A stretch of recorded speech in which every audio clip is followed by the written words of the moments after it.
I'm curious because I remember when this happened for my wife, when she first, told her dad that she was in a network marketing thing. He's like, oh, yeah. And, just shot it down. It's terrible. Her brothers gave her advice on, how to get out of it.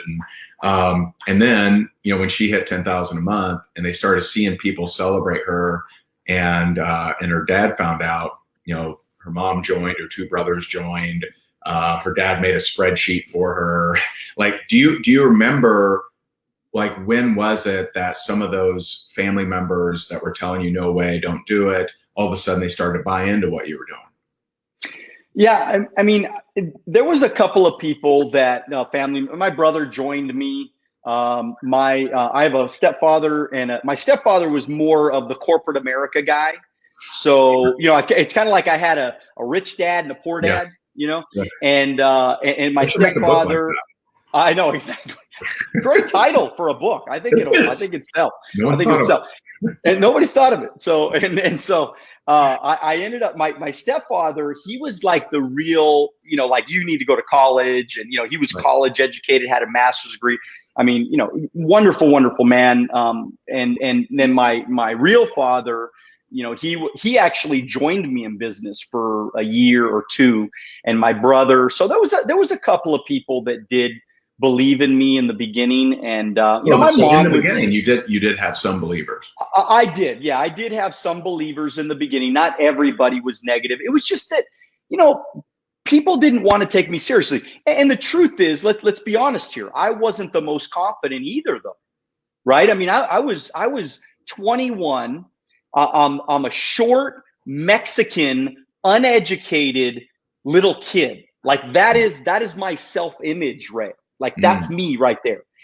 And so when I would see a 6-foot educated white male, I would go, oh my God, like, I would be intimidated. There's no way I would ever talk to somebody like that in those first early days. And I think that it was just those limiting beliefs are what crushed me that first year. Not crushed me. I mean, I did okay the first year, but it just really, it held me back. And so I tell people this all the time because, I like to tell the story all the time because I want people, when they go into something, to start really working on crushing their limiting beliefs, because it's the limiting beliefs about yourself, about your self-esteem, about what you think you are, which is bullshit, by the way. Because, I know a lot of rich guys, rich, short Mexican guys that are, have done really well.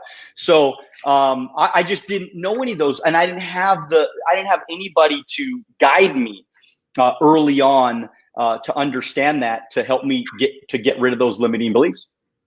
Wow, that's powerful. I remember I don't remember if it was Winning or Straight from the Gut, but I remember reading a book by Jack Welch. And he was the CEO of GE for like 25 years or something. And he was looking at pictures of him playing baseball as a kid. And he was like, Mom, how come you never told me I was short? And it's just a funny observation, because at the time he just never thought that, he was just, you know what I mean? It's so interesting, like how that can affect us. So is there something like, was it success or was it study, or what was it, do you think, that started really adding to your self-confidence? Because obviously you come across like you've conquered a lot of those demons, and you come across extremely confident. Yeah, it was, really, I had a rich aunt. So early on, what I did was I went and talked to the most successful person that I knew, but she was like a second aunt.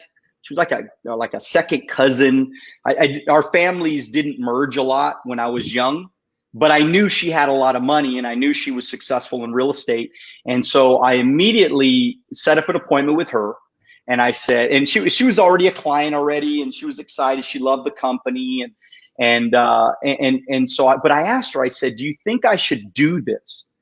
Really go for this? And she said, it's like, absolutely, 100%. She believed in me so much, and she's one of my heroes today in life. And but she said, absolutely, because it's, you could create massive passive income. And then the first thing she did, so that was exciting for me because I really started to get the concept that, because I mean, think about it, you know, in real estate, nothing wrong with real estate. Real estate's a great business for people to be in. But the challenge is every time you recruit somebody and you train somebody, they eventually become your competition because they'll go out and be a broker on their own and you lose them and all that. Whereas our model, you know, it's endless, right? I mean, I've been overriding the same guys for 20 years, you know, 25 years, some of them. And so, and they just continue to have success and grow. But the first and you're thing right, that does not happen in real estate. If someone's a rock star, they go do their own thing. Absolutely. And then you lose all of that monetary value that was created between you and them. But anyways, one of the most important things that she did for my life, though, is she took me to an Anthony Robbins seminar, which you've probably been to one before. But I mean, it was life transforming for me. I mean, he lived in California then, right? Probably. Yep. Probably. Yeah. He's from Glendora. He was actually from the next city over from me, actually, where I grew up. But you know, obviously I didn't know him, but but I went to an Anthony Robbins seminar and I sat in the front row with her because my cousin, I came to find out, she was in an Anthony Robbins infomercial in the 90s. So she was a successful real estate, you know, person, and he had her on. And so she had like front row seats and it was great. We got to meet him and all this kind of stuff. And it changed my life. I did his 30-day program. I was in. I mean, I just believed it. It was just awesome that like I found something where I could understand that most of the shit that I had going on, challenges, problems, you name it, was because of my thinking, because of my brain. Like I started to figure out that my brain is just a computer and I can program it any way that I want to program. I could do anything if I could just get my mind to do it, right? Because that's what holds us back. It's our mind, it's our thinking, it's our brain, it's our actions that get held back because of the way we think. And that is when I was transformed. Nice. It's awesome. Hey, if you're on here, drop a comment. Are you getting some value from Daniel? I mean, this is some really, really powerful stuff. Drop him a comment, give him some gratitude. And thanks, David. I like this shirt too. I appreciate it. And so what would you say to, you know, the person on here? What can we tell them right now to help every person on here upgrade their mindset? Like, what do they need to hear? What is the thing that, you know, that you can share that has the possibility to change in their mindset, up-leveling them? Well, I think one of the first things that everybody needs to do is define and get very, very clear on what it is that you really want. Because we're all different. We want different things. You know, some people want to be billionaires. And some people just want to make 100 million and just lay out by the beach, right? I mean, it's whatever you want. 100 million. Just a measly 100 million is good, you know? And so it's like so when you define it, because I think this is the challenge, is a lot of people don't know what they want. Right. So then they bounce around all these different businesses. Because the truth is, Ray, I probably would have been successful after I got all this knowledge. I would have probably been successful at a lot of different things. I could have probably done a lot of different things in the world and been successful at it. But what made me successful is the fact that I chose one thing and I made it my life's work. And that is where a lot of people go wrong, is they bounce all these different, or they bounce different companies, and they're different, you know, now I'm in real estate, now I'm in financial services, now I'm in selling, you know, whatever. I mean, it's just, so pick one thing, figure it out. What are you passionate about? What do you like? What, you know, gets you excited? Like for me, I'm a money guy. From a young age, I like having money. I was a good saver. I was a good investor. I was good. Well, I wouldn't say investor, but I was good at saving my money, where, you know, my mom would come to me and she'd be like, "You got 20 bucks?" And I'm like, "Yeah, you know, go and buy." And so I always had money, even though I had little bit of money, I always had it because I was good at saving. I was good at preserving it. And so I liked money. So when I went into financial services, it was exciting to me to learn how to compound my money, how to grow.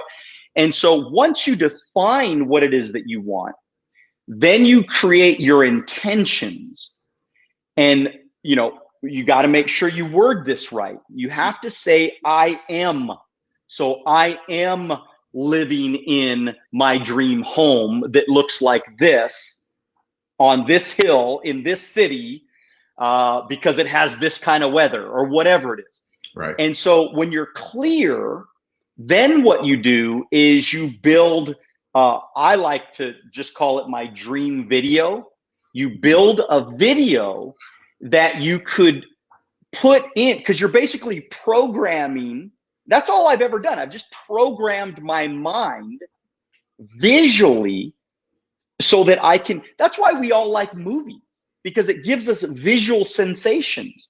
Well, if you can create a movie that creates visual sensations that make you excited about your own life, and not just visual sensations about the football game that, they don't really give a shit about your life and you're never getting anything from them. They ain't giving you nothing. And you can clap all day long for them. Well, why don't you start clapping for yourself?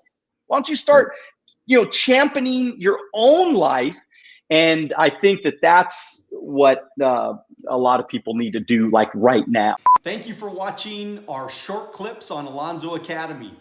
If you'd like to watch the next short clip, click here. If you'd like to watch the entire podcast, click here.